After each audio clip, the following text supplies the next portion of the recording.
제가 가진 성경으로는 신약 성경 319페이지입니다. 빌립보서 2장 12절로 16절 말씀 제가 봉독합니다. 그러므로 나의 사랑하는 자들아 너희가 나 있을 때뿐 아니라 더욱 지금 나 없을 때에도 항상 복종하여 두렵고 떨림으로 너희 구원을 이루라. 너희 안에서 행하시는 이는 하나님이시니 이는 자기의 기쁘신 뜻을 위하여 너희에게 소원을 두고 행하게 하시나니 모든 일을 원망과 시비가 없이 하라. 이는 너희가 흠이 없고 순전하여 어그러지고 거스르는 세대 가운데서 하나님의 흠없는 자녀로 세상에서 그들 가운데 빛들로 나타내며. 아멘. 15절까지 보겠습니다. 지난주 말씀 기억하실지 모르겠습니다. 혹시 말씀은 기억 못해도 제목은 기억하시나요? 장래의 희망. 혹시 들어보셨나요? 예, 괜찮습니다. 안 들어보셔도 되는데, 우리, 예, 우리가, 천국의 소망을 정말 온몸에 품고 날마다 그 소망을, 뭐라 그럴까요? 체험하면서 살 때에 빛이 될 줄로 믿습니다. 주님의 이름을 부르며 구원받은 우리들이 천국의 소망으로 하루하루를 살아가실 수 있기를 주님의 이름으로 축원합니다. 어, 만약에 여러분 부활의 소망이 이런 표현이 좀 이상할 수 있습니다만은 매일의 삶에 여러분에게 현실이 되면 세상에 두려움과 걱정이 없습니다. 아멘. 무슨 일을 만나든지 결국엔 하나님이 건지시고 구원하사 하나님 나라에 우리가 서서 다 만나게 될 텐데요. 우리가 이 땅 가운데서 아무리 함께 보지 못하고 헤어지는 때가 있어도 저는 그 찬양 참 좋아합니다. 난 저 산으로 올라가네. 다시 오지 않으려네. 우리 다시 만나지 못한다면 주의 심판날에 만나세요. 어, 저희 그냥 하나님께 헌신하면서 마음에 품었던 찬양인데요. 그 가사 너무 좋아합니다. 우리 주의 심판날에 우리는 다 한 자리에 만나고 볼 텐데 내 인생에 어떤 일을 겪어도 무슨 일을 만나도 그런 의미에서 감사와 기쁨뿐이요. 하나님이 섭리하시는 중에 내 삶에 어떤 일을 허락하신다고 해도 하나님이 정해놓으신 우리의 마지막은 하나님 나라인 줄로 믿습니다. 그것을 알고 하루하루 그것을 알고 생각하고 하루를 살면 무슨 일을 만나도 항상 기뻐하라는 주님의 명령이 억지 명령이 아님을 경험하게 되실 줄로 믿습니다. 더하여서 개인적인 얘기를 지난주까지 두 번이지만 빛이 된다라는 의미를 좀 묵상했다고 한다면 오늘은 우리가 개인으로서가 아니라 교회로서 한 공동체로서 세상에 어떻게 빛이 될 수 있는가라는 측면을 좀 살펴볼 수 있기를 원합니다. 오늘 제가 귀한 본문인데 12절부터 15절까지 끊었습니다. 이 본문도 자세히 살펴보면 12절이 서론격에 해당하고요. 그리고 15절이 약간 결론 형태로 이해할 수 있습니다. 그리고 가운데 13절과 14절을 약간 본론처럼 그렇게 이해하면 오늘 본문 전체를 이해하는 데 아마 크게 도움이 되실 거고요. 이것만 이해하고 본문 보시면 오늘 사실 제 설교 다 했는데 그런 의미에서 서론부터 한번 봅시다. 그러므로 나의 사랑하는 자들아 너희가 나 있을 때뿐 아니라 더욱 지금 나 없을 때에도 항상 복종하여 두렵고 떨림으로 너희 구원을 이루라. 너무나 귀하고 소중한 말씀입니다. 그리고 어떤 의미에서 우리가 이 말씀을 가지고 구원은 또한 즉시 이루어지는 것이지만 또한 이루어져 가는 과정이다라는 것을 말할 때 우리가 많이 인용하는 본문입니다. 구원은 믿는 순간이기도 하며 즉시 이루어지는 것이기도 하며 또한 이루어가는 것이기도 합니다. 이건 또 너무나 큰 주제니까 다음에 다루겠지만은요. 사실 이 본문에서 한 가지 우리가 놓치고 있는 게 있습니다. 그게 뭐냐 하면 우리가 너희 두렵고 떨림으로 너희 구원을 이루라는 이 말씀을 들으면 우리는 교회 생활 좀 해보신 분은 그렇지. 날마다 두렵고 떨림으로 내가 믿음으로 이미 구원을 얻었지만은 다 얻은 것이 아니요. 주님의 말씀에 날마다 조심스럽게 두렵고 떨리는 마음으로 행여 불순종하고 죄악의 길을 갈까 두렵고 떨리는 마음으로 나를 쳐서 복종시키며 그렇게 내 구원을 이루어 가야지. 이렇게 이해하십니다. 예, 아멘입니다. 맞습니다. 그렇게 이해하시면 됩니다. 근데 맥락을 통해서 본문에서 한 가지 놓치신 부분이 있습니다. 그건 또 뭐냐 하면은 너희라고 말하고 있습니다. 너희 구원을 이루어 가라. 내 구원을 이루어 가라고 개인에게 말씀하시는 게 아니고 너희 구원을 이루어 가라고 말합니다. 물론 이 너희라고 복수형으로 말했다고 해서 복수형으로만 적용되는 거 아닙니다. 너희 각자라는 의미를 띌 수도 있고요. 그래서 개인으로 받으셔도 돼요. 근데 분명한 사실은 너희 구원을 이루어 가라가 본문의 맥락 속에서는 먼저입니다. 우리가 그렇게 안 읽죠. 우리는 성경을 항상 내게 주시는 은혜로 내가 은혜 받아야지 이러고 읽어서 너희 그러면 나하고 우리라고 생각을 잘 안 해요. 근데 이 본문의 맥락상 너희의 구원을 이루어 가라입니다. 왜냐하면 빌립보서를 처음부터 설명하면 길어지지만 짧게 얘기하면 빌립보 교회가 살짝 문제가 생겼어요. 지금 바울은 복음을 전하다가 로마 감옥에 갇힌 상태입니다. 갇혀 있는 상태에서 빌립보 교회 교인들을 어떤 의미에서는 위로하고 나는 괜찮습니다. 저는 빌립보서가 아시는 분은 아시겠지만 주제가 뭐라고 말합니까? 기쁨의 성경이 빌립보서예요. 감옥에 있는 바울이 저는 감옥에 있어도 괜찮고요. 저는 감옥에 있어도 지금 기쁨으로 지내고 있습니다. 여러분들도 기쁨으로 이제 간략하게 빌립보서 주제를 적자면 기쁨을 잃지 마십시오 라고 하는 내용을 담고 있는데요. 1장에 보면 이 빌립보 교회가 바울이 잡혀 들어가고 난 다음에 부딪힌 문제가 무엇인지 얘기하고 있습니다. 1장 16절, 17절 제가 읽어드리면 빌립보서입니다. 이들은 내가 복음을 변증하기 위하여 세우심을 받은 줄로 알고 사랑으로 하나 17절 그들은 나의 매임에 괴로움을 더하게 할 줄로 생각하여 순수하지 못하게 다툼으로 그리스도를 전파하느니라. 자, 빌립보 교회를 돌보던 바울이 딱 잡혀 들어가니까 교회가 딱 두 쪽이 났어요. 어떻게 두 쪽이 났냐? 그동안 바울이 목회하는 동안 참 대단히 바울 같은 양반이 목회를 하는데도 바울을 따르고 지지하던 사람들. 그리고 내심 바울을 그냥 별로라고 여기던 사람들이 바울이 딱 잡혀가니까 딱 나뉘는 거예요. 그래서 바울을 섬기는다라는 표현이 참 웃기지만 교회는 하나님을 섬기는 곳입니다. 그냥 그렇게 들으세요. 바울의 목회를 잘 따르고 바울을 사랑하고 도왔던 사람들, 이게 좋겠네요. 이 사람들은 바울이 잡혀 들어가니까 오히려 더 열심을 내서 사도 바울이 복음을 전하고 그 하는 일에 열심을 다했던 분이니 우리도 비록 그분이 잡혀 들어갔지만 그분을 따라서 더 열심을 내서 복음을 전하자. 이렇게 하는 한 그룹이 있었다면은 다른 그룹은 이때다.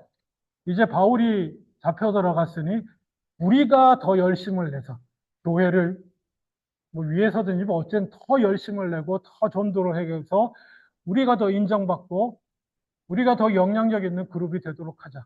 약간 이런 느낌이 딱 생겨나는 거예요. 그래서 빌립보 교회가 그런 문제가 있었습니다. 첫 번째 문제. 그래서 그러한 빌립보 교회 전체를 향해서 바울이 글을 쓰는 거예요. 이미 그런 문제를 알고 있고. 그래서 항상 너희라고 말합니다. 너희가. 그리고 또 하나의 문제가 더 있습니다. 그건 뭐냐 하면 3장에 나오는데요. 3장 2절에 보면 개들을 삼가고 행악하는 자들을 삼가고 몸을 상해하는 자를 삼가라. 이런 표현을 아예 욕, 그냥 아주 부정적인 말로 딱 지칭하는 그룹이 또 하나 있었습니다. 개들이라고 표현되는 교회에 와 있는 사람들한테 개들이라고 표현하기 좀 쉽지 않은데 편지에다가 개들을 삼가해라. 그리고 악을 행하고 몸을 상해하는 자. 이 몸을 상해한다는 게 무슨 말이냐. 자기 몸을 해한다는 뜻인데, 뭐 이렇게 자학적인 우상 숭배, 바알 숭배자 뭐 이런 뜻은 아니고요. 그런 사람이 교회에 있을 리가 없죠. 대부분의 학자들의 해석은 할례 받아야 된다고 말하는 사람. 할례가 뭡니까? 남자들 몸에 상처를 내는 거잖아요. 그렇죠? 그런 의미로 받아들입니다. 그러니까 교회에 와서 너희가 유대인들처럼 할례 받아야지. 율법을 다 지켜야 구원을 얻지. 무슨 믿음으로 구원 얻냐라고 하는 그런 그룹이 있었다는 것입니다. 예루살렘으로부터 온 유대인들을 중심으로 해서. 그래서 약간 헬라파 이방인 유대인들과 기독교인들과 유대인 출신 기독교인들 그 중에 와서 율법을 그렇게 지켜야 한다고 주장하는 자들에 대한 대립이 교회 안에 있었습니다. 문제가 있었어요. 근데 아까 말한 이 두 그룹에 대한 각각의 반응이 다릅니다. 방금 이 그룹에 대해서는 어쩌면 믿음과 구원의 핵심을 흔드는 사람들이잖아요. 믿음으로 얻는 구원을 율법의 행위로 다시 되돌리려는 사람들을 향해 바울은 욕을 합니다. 상종하지도 말고 가까이 하지도 말라. 근데 또 다른 그룹, 바울이 잡혀간 틈을 타서 우리가 더 열심을 내자. 이러는 그룹에 대해서는 따로 뭐라고 그들에 대해 비난하거나 그러지 아니하고 뭐라고 말하냐면 뭐 어떻습니까? 이러나 저러나 전파되는 것은 그리스도니 제가 그것으로 인해서 기뻐하고 또 기뻐합니다. 이렇게 쓰거든요. 이해가 되시죠, 여러분? 교회 안에 문제가 늘 있을 수 있습니다. 문제가 늘 있을 수 있지만 그야말로 대적하고 잘라내고 싸우고 상종하지 말아야 되고 치리하고 잘라낼 악이 있다고 한다면 반대로 뭐 이러나 저러나 주의 일이 되는 것이고 하나님의 일이 되는 것이고 또 그런 걸 통해서 혹시 뭐 주께서 영광 받으시게 되면 좋은 일 아닙니까? 주의 교회를 위한 일인데 라는 마음으로 기뻐하고 감사함으로 받고 넘어갈 일들이 있습니다. 어쨌거나 안타깝게도 빌립보 교회는 이 두 가지 일이 같이 있었습니다. 그 같이 있는 빌립보 교회를 향해서 너희는 이렇게 하고 하는 겁니다. 그러면 오늘 본문이 더 다가오실 겁니다. 너희는 막 그냥 뭐라고 그럴까요? 겉면을 직접적으로 찌르는 겉면을 하기가 좀 그러니까 그러므로 나의 사랑하는 자들아 너희는 두렵고 떨림으로 너희의 구원을 이루어가라. 그러면 어떤 의미가 되냐면 너희 공동체로서의 교회로서의 몸된 교회를 아름답게 만들어가고 세워가라는 권면이 되는 것입니다. 물론 그 대전제가 한 사람 한 사람이 자기의 구원을 위해서 두렵고 떨리는 마음으로 하나님의 말씀을 순종해 가는 게 대전제죠. 그거 없이 될 일은 아닙니다만은 그거를 통하여서 너희도 전체적으로 하나님의 교회를 세워가는 것. 그것이 너희의 구원을 이루어가는 일이라고 말씀하시는 것입니다. 자, 그러한 대전제 하에서 구체적으로 그럼 어떻게 해야 되는가? 13절에 너희 안에서 행하시는 이는 하나님이시니 자기의 기쁘신 뜻을 위하여 너희에게 소원을 두고 행하게 하시나니 하나님께서 교회를 세워나가시는 개인도 마찬가지입니다. 개인이든 공동체든 그 삶을 이끌어 가시고 그를 통해서 영광 받으시고 하나님의 일을 이루어 가시는 방법이 여기 나오고 있습니다. 이거 하나님께서 하시는 일입니다. 하나님께서 일을 이루시고 역사하실 때 어떻게 하신다고요? 자기의 기쁘신 뜻을 위하여. 여러분, 그냥 대강 읽으시는 분은 여기서 삐끗합니다. 여기 자기를 자신으로 읽어요. 내가 기뻐하는 뜻을 이룰 수 있도록 하나님이 내 마음에 소원을 둬서 내가 기뻐하는 그거를 향한 내 소원을 두셔가지고 이루게 하시는구나. 천만의 말씀입니다. 하나님이 주어입니다. 하나님이 기뻐하시는 그 뜻을 이루기 위해서 우리의 가운데 그 하나님이 기뻐하시는 뜻을 위한 마음의 소원을 주신다. 말이 표현이 되게 어려운데 쉽게 말하면 이겁니다. 우리 마음속에 하나님이 기뻐하시는 일을 내가 이루어 드려야지 하는 마음을 주신다는 거예요. 하나님이 일하시는 방법이 그거입니다. 내 기쁨, 소망, 내가 이루고 싶은 간절한 소망을 위해 소원을 주신다. 그러니까 그 소원 가지고 기도하십시오. 이런 식으로 얘기하면 안 되는 거예요. 그러니까는 자기의 소원이 아니고 하나님의 기뻐하시는 뜻을 이루어 드리고 싶다. 그 간절한 소망이 주의 이름을 부르며 정상적으로 구원받은 자들, 성령이 그 마음에 들어온 사람들에게는 하나님이 부어주시는 마음이에요. 여러분 가운데 하나님이 기뻐하시는 뜻을 내가 이루어 드리고 싶다는 마음이 지금 계시든지 아니면 인생 중에 한 번이라도 있었던 분은 여러분은 하나님의 자녀이심을 의심하시면 안 됩니다. 하나님이 하신 일이거든요. 구원받은 사람의 마음속에 하나님이 하시는 일이에요. 하나님이 그 택함 받은 백성을 구원해서 일하시는 방편이 그거예요. 구원받은 자들은 기본적으로 내가 하나님이 기뻐하시는 일을 해야겠다는, 안 하면 지옥 가기 때문에 하는 거 아닙니다. 안 하면 내가 구원받지 못하고, 안 하면 불순종이 되고, 그냥 내가 복받지 못하고, 그래서 하는 거 아니에요. 그냥 순수하게 하나님이 기뻐하시는 일을 내가 해야지 하는 마음이 구원받은 택한 백성들에게 하나님이 주시는 마음이고, 굳이 이런 걸 찾아야 되나 싶지만, 굳이 찾자면 구원의 확실한 증거가 됨을 믿으시기 바랍니다. 거기서부터 옵니다. 하나님은 그렇게 일하세요. 그래서 두렵고 떨림으로 너희 구원을 이루고 나의 구원을 이루어 가는데 그 구원이 말입니다. 두렵고 떨림이 말입니다. 이대로 내 구원을 이렇게 열심히 말씀에 순종하고 이루어 가지 못하면 지옥 갈까봐 두려운 거 아니에요. 내가 이렇게 항상 사랑하라고 용서하라고 그랬는데 내가 또 미워하네. 왜 저 양반 도저히 용서가 안 되네. 나 지옥 가는 거 아니야? 아니요. 그렇게 두려워하고 떨리는 거 아닙니다. 구원은 그런 걸로 가는 거 아닙니다. 구원은 말씀드렸죠?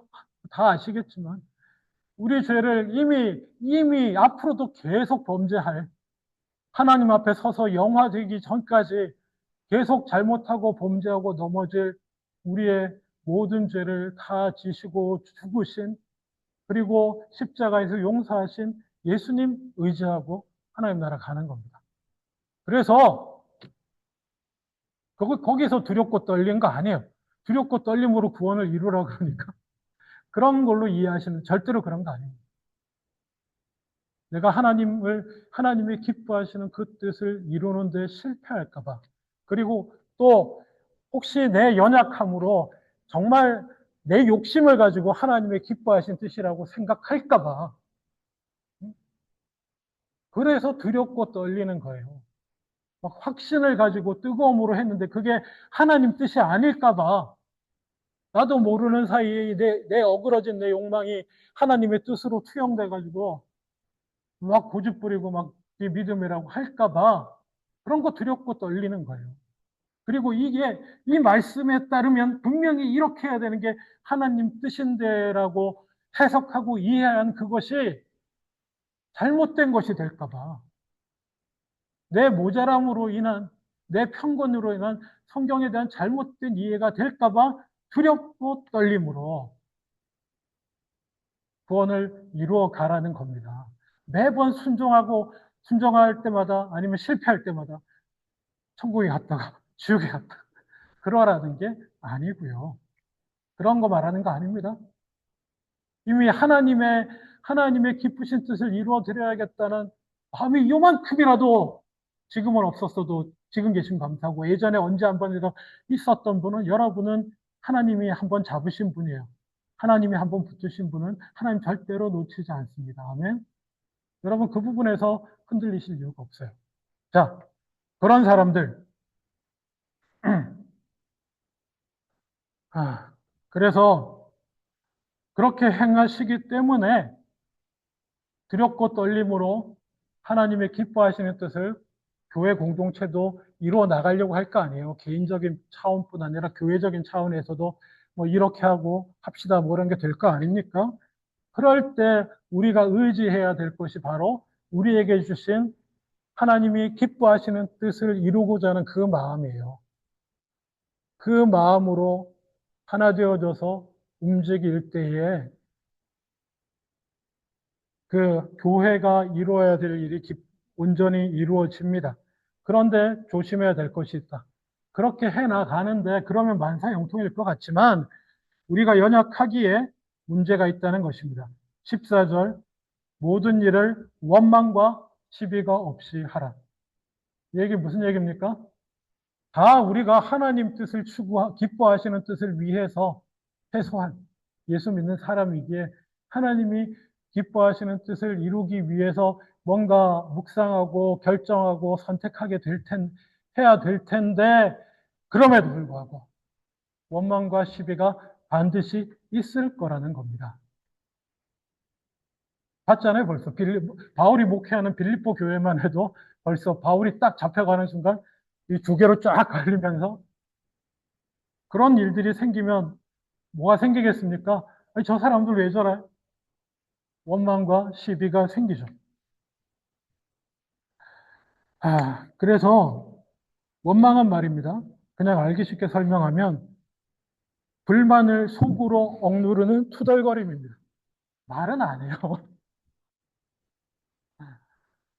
대놓고 말하는 사람 별로 없습니다. 또 우리 성숙해 가야 되는 그리스도인으로서 예수님 닮아가야 되는 뭐 입장에 있는 우리로서 대놓고 말은 잘 안 하는데 항상 속으로 투덜거림이란 뜻이에요. 원망이라는 게. 그리고 시비는 그러니까 그리고 또 다른 말로 하면 원망이 있으면 없어지는 게 있습니다. 뭔가요? 기쁨이 없어집니다. 항상 기뻐하라는 주님의 말씀을 어기는 꼴이 됩니다. 감사도 없어지고요. 범죄하게 되는 거죠. 어쩌면 그 결과가 원망일 수도 있고요.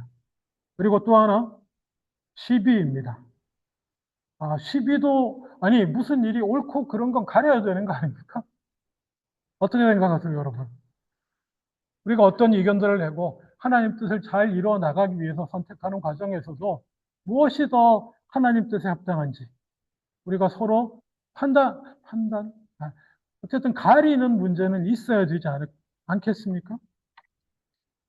근데 여기서 이 시비라는 뜻은 원래 뜻은 논쟁하다라는 뜻입니다.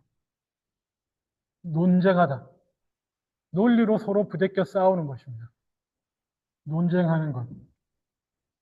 그리고 또 다른 의미는 의심과 망설임이라는 뜻이 있습니다.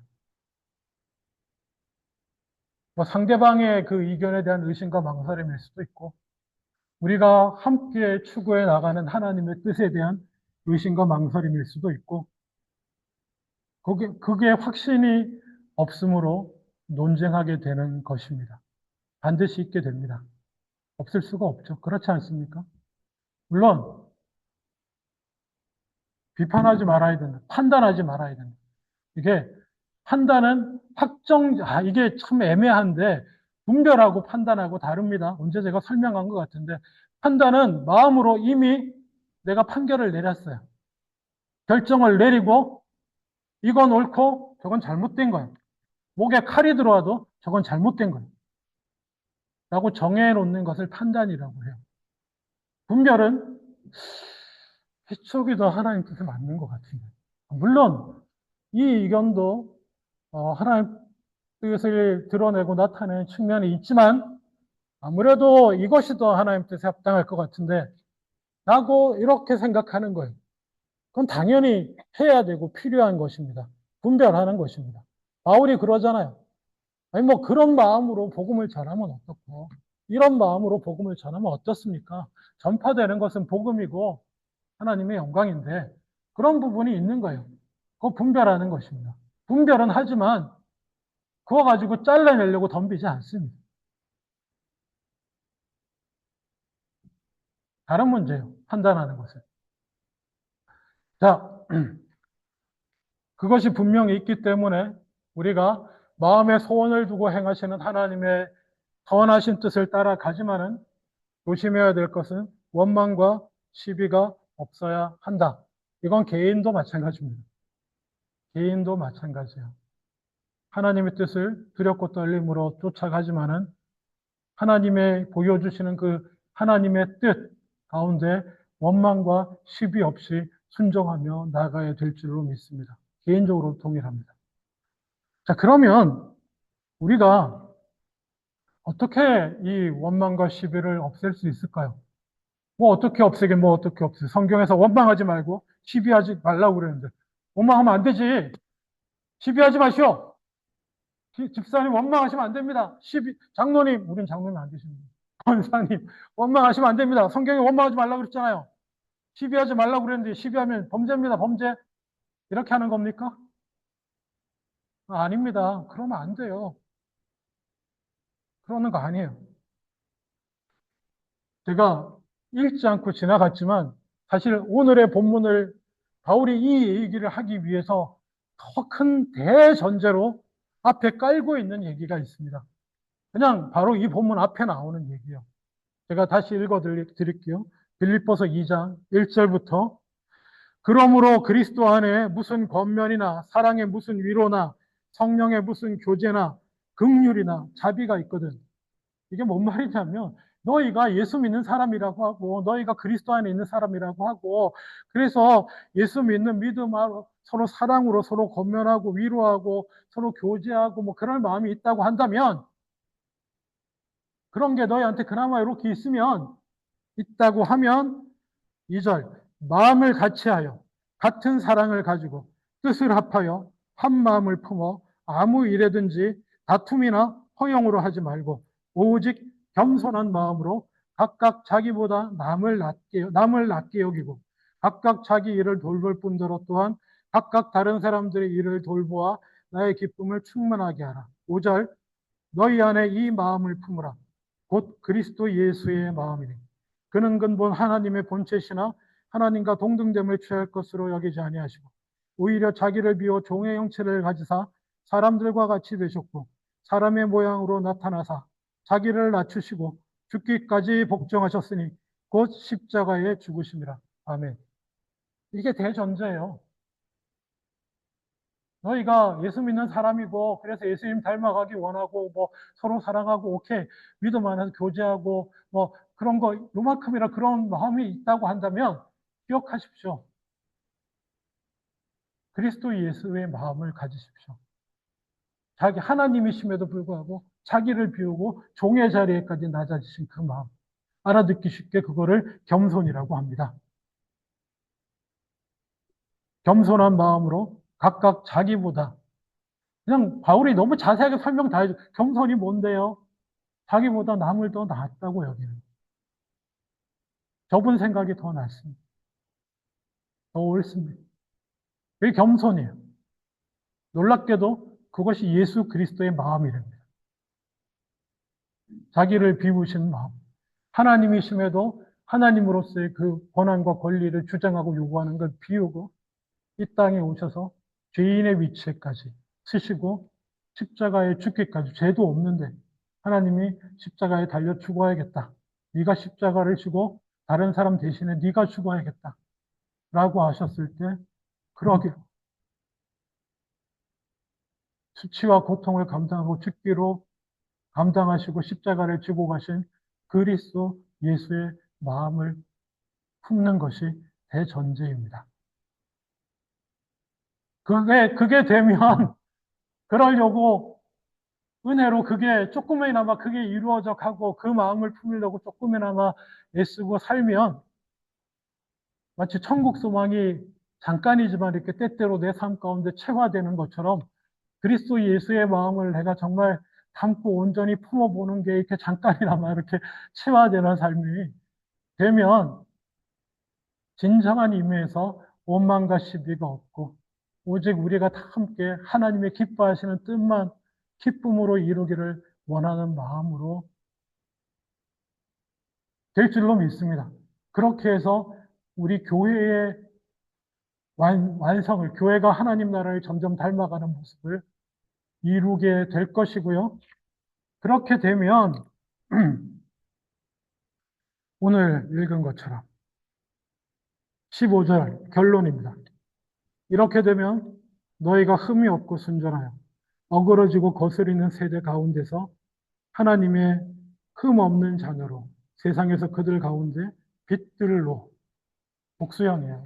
빛들로 나타내며 공동체로서 이 교회가 또한 빛으로 세상 가운데 나타나게 될 줄로 믿습니다. 개인이 빛되는 것도 중요한데요.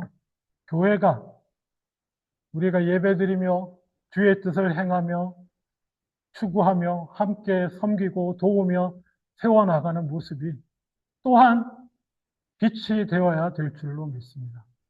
그래서 하나님 모르는 어떤 사람이 이곳에 와서 이 모임 가운데 들어와도 아니 이곳은 이렇게 돌아간단 말이야. 그런 모습이 있어야 됩니다. 뭐 개인의 인격이 예수님을 닮아서 귀하고 아름답고 뭐 그런 것도 좋은데요.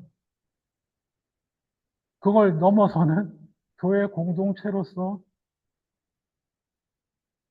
일을 이루어 나갈 때 보이는 빛됨이 또한 있어야 됨을 기억하실 수 있기를 주님의 이름으로 축원합니다. 기도하겠습니다.